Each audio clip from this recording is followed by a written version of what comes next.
Y ya lo que bajaba de para abajo, ya me salieron ahí y ya me dieron 8 días de plazo, porque se compara con niño y todo. Me tocó. Llegué ahí ahorrado, paré un mes y ya me vine, ya hice el mes y me vine para acá, para Medellín. El primer tiempo, ay María, cosa más dura uno estar por allá enseñado las cosas y aquí no. Es muy duro porque nosotros recién venido, como él no tenía trabajo ni nada, a mí me tocaba ir a pedir la comida por allá. En Urrao uno no le falta nada y aquí en Medellín le falta todo. Aquí lo único que tiene uno pues como de que tenga trabajo, pues sí, sale adelante, pero el resto, por aquí se sufre.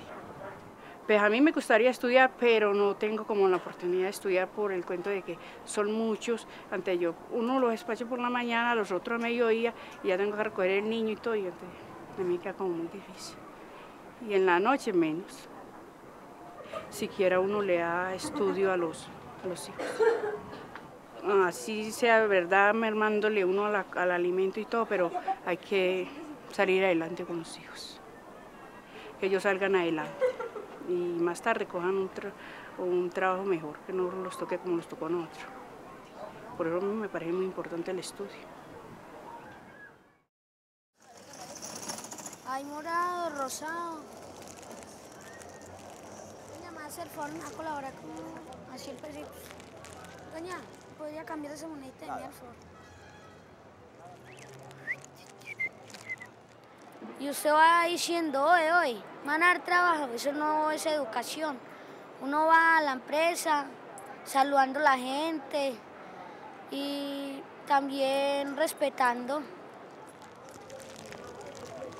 Doña, ¿me va a colaborar con el comitico así? No tengo, mi amor.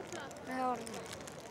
Estudiar toda la semana, aprender matemáticas, para cuando digamos que esté trabajando en un banco, en un asadero de pollos, digamos que en una tienda, uno ya sepa qué es contar, qué es dividir, qué cuánto vale esto y tal. ¿Dónde me va a colaborar con el comitico haciendo? Gracias. Cuando se habla de educación, no nos estamos remitiendo solamente a hablar de lo que significa la escuela y los maestros. En este momento, este tema nos remite fundamentalmente a hablar de lo que significan grandes problemas estructurales que la sociedad colombiana tiene, relacionadas con la inequidad, con la pobreza, con la falta de ingresos para una vida digna, y que esto, sin lugar a dudas, afecta directamente, digamos, lo que tiene que ver con el derecho a la educación de los niños y las niñas. Específicamente, los niños y niñas que han sido víctimas del desplazamiento forzado viven esta problemática, digamos, de una manera más acentuada. Y cuando yo digo que el problema de la educación lo tenemos que asociar a los problemas estructurales que Colombia vive, es porque si bien la educación no es la que soluciona todos estos problemas, sí es un elemento central en que podamos construir una sociedad más equitativa. ¿Me colabora con el comité paciente?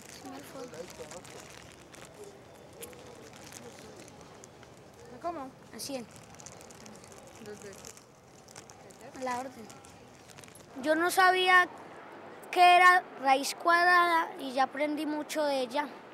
Y el profesor me enseña de ella. A ver los cuadernos. A ver, la educación es importante para cualquier ser humano, sin importar si se es desplazado o no. Pero la educación le permite a la persona que llega en desplazamiento aquí a la ciudad o a cualquier otro sitio, sentirse parte de la sociedad en la cual está habitando en ese momento. Porque la educación es la que le permite a estas personas y a cualquier persona progresar, avanzar en su parte cognitiva, crecer como persona. Todos los números naturales son positivos y fueron los que primero fueron inventados. En la Edad Media, el hombre y la mujer se encontraron con un problema, que era cómo resolver la resta. La educación es lo más importante de una persona. Ella me va a colaborar con el confitico a 100, si me da el favor. La orden. En el marco del derecho a la educación, entonces uno empieza a ver que, bueno, entonces, ¿cómo mide uno las dificultades de esta población? Entonces, primero, identifica la población, entonces, población en situación de desplazamiento, niños, niñas, jóvenes. ¿Qué empieza a encontrar uno? Población que llega a la ciudad, entonces llega muchas veces a destiempo, o sea, cuando llegan a destiempo la primera dificultad es que no encuentran, no pueden acceder. Lo otro es que no encuentran los cupos educativos, entonces llega una población a Medellín donde no conocen, no tienen elementos y en las instituciones educativas que hay alrededor muchas veces no tienen ni la capacidad para acoger esta población. Lo otro es que no tienen los papeles, o sea, población que llega rápido a la ciudad, que muchas veces no le da el tiempo de reclamar los papeles, que el registro, que las calificaciones, entonces llegan y una condición para la matrícula es que tengan esos papeles, entonces cuando van a acceder a la educación no pueden matricularlos porque no tienen. Y la mayor dificultad que encuentra la población en situación de desplazamiento acá en Medellín para ingresar al sistema educativo tiene que ver con lo económico, porque es población que no llega económicamente bien y llega a una ciudad que no le está ofreciendo las alternativas económicas para sobrevivir.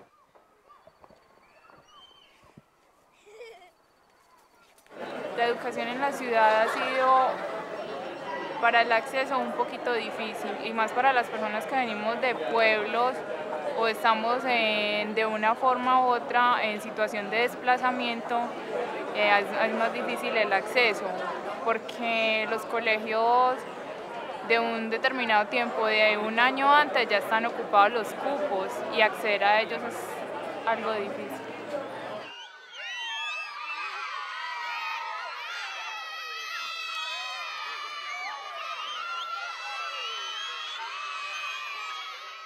Cuando nosotros llegamos acá, nosotros llegamos a conseguir cupo en los colegios por aquí y lo primero que nos decía era que no habían cupo. Y cuando yo llegué acá, yo iba para noveno. Entonces, lo primero que me decían, no hay cupo. Y pues miraban la hoja de vida de uno. La mía, pues sí, niña, su hoja de vida está muy linda, impecable, pero no hay cupo, lo sentimos. Es que meter a una persona más en un grupo de 50 y pico de estudiantes, ya eso sería sobrecupo, entonces no recibimos nada más. La canasta educativa es lo que los padres, las madres de familia tienen que asumir para que los niños ingresen a la institución educativa. Y lo tienen que asumir es porque acá en Colombia, por ejemplo, es el único país de toda América Latina que la educación no es gratuita. Entonces, claro, al no ser gratuita, los padres tienen que asumir algunos costos. Entonces, ¿qué tienen que asumir? El costo de matrícula, el uniforme escolar, tienen que asumir la alimentación, los útiles escolares y el transporte. A veces también se le cruzan otras variables que son otros costos, manual de convivencia, carnetización, otros cobros que hace la institución, asociación de padres, bueno, en fin, varios cobros. Cuando todos esos elementos que te estaba diciendo, qué uniformes, qué matrícula, qué otros costos, qué útiles escolares, transporte, alimentación, eso suma en promedio, acá en la ciudad de Medellín, un promedio de 640.000 pesos. Entonces estamos hablando de una población que están viviendo con menos de 2.000 pesos diarios. Entonces pues eso no les da, o sea, es imposible que esta población en situación de desplazamiento pueda asumir la canasta educativa. Entonces, ¿qué es más fácil? No estudian, o sea, hay otras prioridades. Está la alimentación, la vivienda, servicios públicos, vestido y en un cuarto orden más o menos estaría la educación, pero no tienen.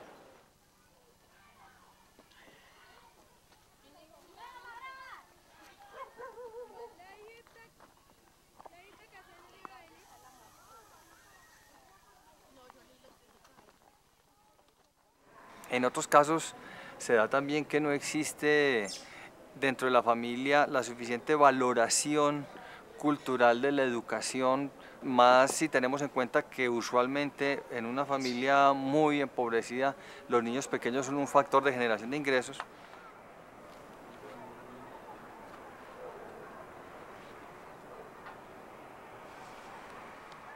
Les colaboro ayudándoles a hacer las tareas, colaborándole en que vayan a la escuela, pues que estén estudiando. Y pues de todas maneras tratando de que no pierdan clases y en todo lo que más sea posible. Porque él siempre cuando yo tengo tareas así, letras, y él me ayuda cuando yo estaba en primero, él siempre me ayudaba a hacer todas las tareas. Él me decía qué era y yo las hacía. Que hay que tratar de que ellos se vayan agilizando en sus trabajos y así uno colaborándoles. Entonces ellos van saliendo adelante más fácil.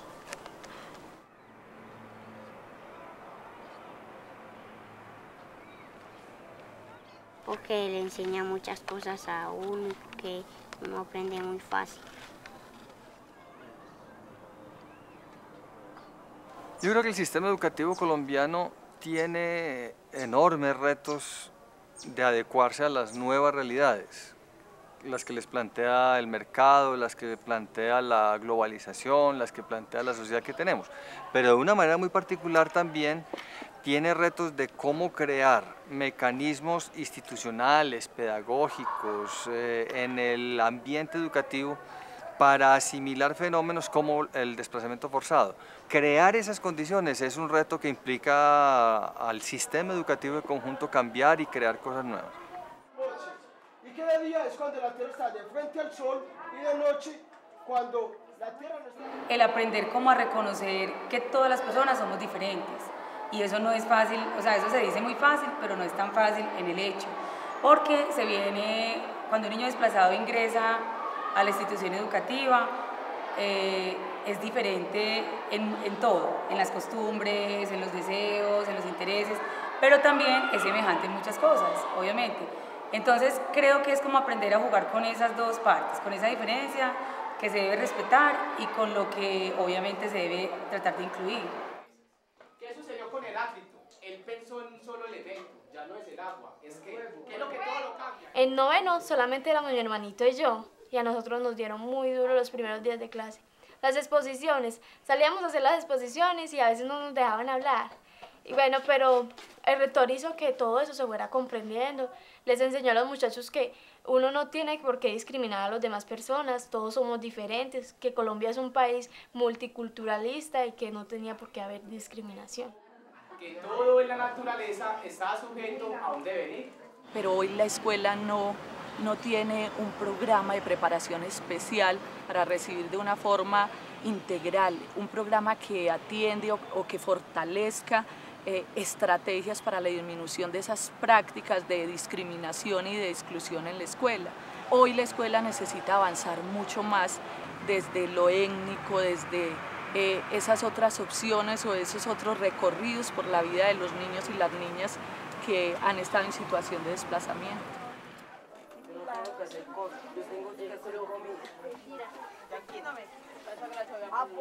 Hay otro punto importantísimo en que el niño o la niña se mantenga en el sistema escolar, y es que ¿cuál es la diferencia de ese niño y esa niña?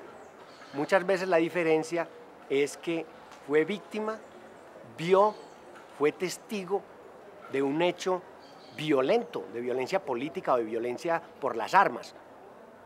Entonces entran en unos silencios, tienen unos miedos, tienen una representación de la guerra y el conflicto, y eso ¿dónde lo tratan? ¿Quién lo trata? Para que el niño o la niña pueda descargarse, pueda tramitar ese dolor, pueda tramitar ese trauma y poder estar más tranquilo, más concentrado, etc. Ese ámbito psicosocial, de atención psicosocial, también es clave para poderlo mantener no solamente en la educación, sino que el niño o la niña pueda volver a montarse en un proyecto de vida, con cierta independencia y cierta autonomía y cierta libertad. Desorden total, arrepentido pero tal. La vida es hermosa cuando yo hago mi prosa, pero esta no sería tan hermosa si la mayoría de juguetes. Estamos hablando, digamos, de jóvenes que tienen también en muchos casos una enorme desventaja, y es que la educación que reciben es de tan mala calidad, su pertinencia en términos de lo que el joven necesita es tan baja respecto al tipo de educación que requieren o que reciben, mejor, otros sectores de la sociedad, que ahí se va creando una desventaja que en lugar de cerrar la brecha en la sociedad, la va ampliando de nuevo. Una mala educación básica, una mala educación media y sobre todo de una manera muy fuerte, un nivel inadecuado o una mala calidad de educación preescolar te crea desventajas prácticamente para toda la vida respecto a alguien que tenga una buena educación en esos distintos niveles.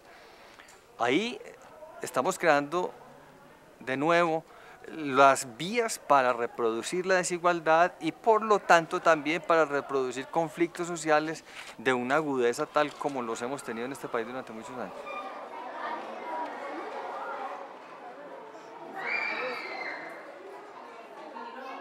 Una educación con calidad es realmente cuando a las personas se les enseña de una manera en la cual ellas siempre estén entendiendo, ¿cierto?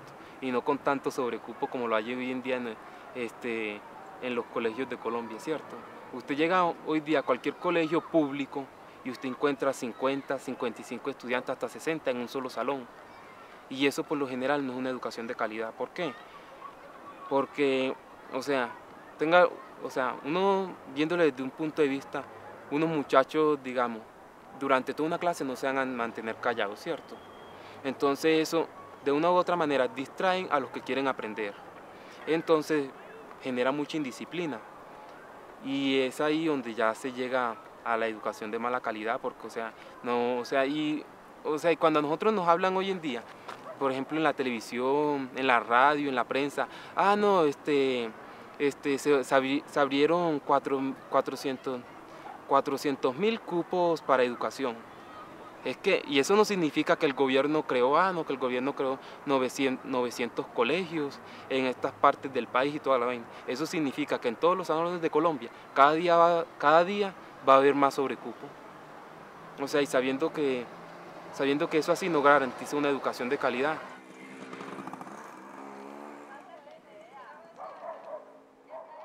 Una sociedad que trata a todos como iguales cuando no todos son iguales es una sociedad en el fondo sumamente injusta. Una sociedad que no ha sido capaz, como dice la Corte Constitucional, de prevenir el fenómeno del desplazamiento, es una sociedad y un Estado de manera particular que tiene que crear condiciones para remediarlo. Tardará quizás décadas, posiblemente tarde generaciones, el sanar completamente una herida como esta que ha sido causada. Pero justamente por eso es que hoy se requieren políticas y acciones directas para atender esa herida que se ha creado en la sociedad. Uno, por el hecho de ser pobre, uno no se tiene por qué quedar así, sin terminar de estudiar. Tantas universidades públicas, hay que intentar pasarlas. Si no pudo la primera vez, hágalo la segunda vez. Si tampoco pudo, intente. Lo que es que uno algún día va a pasar, pero de que pasa, pasa. Pues si uno es perseverante, sí.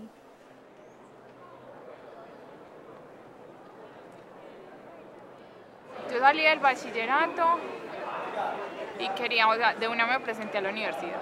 De una pues con las expectativas de pasar a comunicación social, mi segunda opción fue pedagogía infantil y no pasé por falta de cupos. Los cupos eran reducidos, la cosa más impresionante.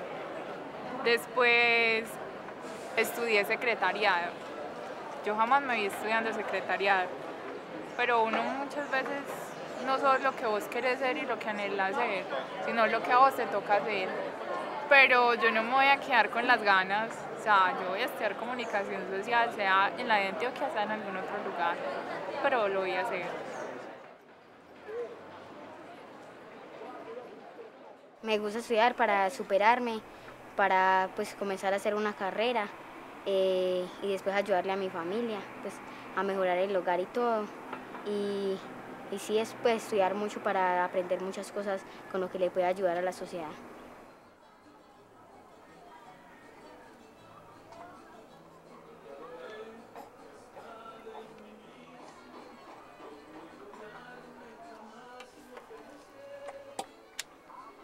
El sistema educativo actual fue creado bajo una lógica que ya no funciona más. La lógica era más o menos esta: si uno empieza y se va formando y luego de formarse en la escuela, en la educación básica, se capacita para el trabajo, después de ahí va a conseguir trabajo y después de ahí conseguir trabajo va a significar una mejora clara y sustancial de su nivel de vida. Esa propuesta, esa ecuación, esa línea ya no funciona más en la sociedad. Es decir, en la actualidad, educarse, tener educación básica no garantiza que uno va a tener educación para el trabajo, para un oficio, y tener educación para un oficio no garantiza que uno tenga empleo. Y si uno tiene empleo, eso tampoco garantiza ni que lo vaya a tener de manera estable, ni que vaya a tener recursos suficientes para una vida digna. Romper esa linealidad, ese hecho de que si usted estudia, entonces vivirá mejor, ha hecho que entre en crisis el sistema educativo de una manera muy profunda. Yo creo, soy un convencido de la enorme del enorme valor que representa el sistema educativo, pero definitivamente no puede ser ya una propuesta montada sobre la base de que ese es el requisito para ingresar al mercado laboral. Hay que pensar en un sistema educativo que tenga muchas otras salidas. Una de ellas será el empleo, pero tendrá que haber otras salidas, la creación artística, la vida social y cultural, el activismo político. Es decir, hay que producir un sistema educativo con múltiples salidas, que no es lo que hoy tenemos. Mi reverencia es para usted, buenas tardes, Señor, ¿cómo le Hoy he venido a hacerle una confesión, así que por favor, denme la bendición. Hoy he venido a hacerle una confesión, así que por favor, présteme mucha atención. Mucha atención, señor cura, mucha atención. Padre, yo sé que no es normal, qué cosa, pero he venido a hablarle más de un hombre que menciona mucho la ética y moral, pero es que en realidad él es todo un animal. Para guardar secretos es más prudente, todo lo dice, pero nada de eso aplica. Para toda la gente muy decente, viste elegante y se presta excelente. Para guardar secretos es más prudente, todo lo dice, pero nada de eso aplica. ¿Con qué moral me viniste aquí a hablar si me ofrecía dinero para dejarme tocar? Porque soy más viejo, no me crea tan pendejo, no.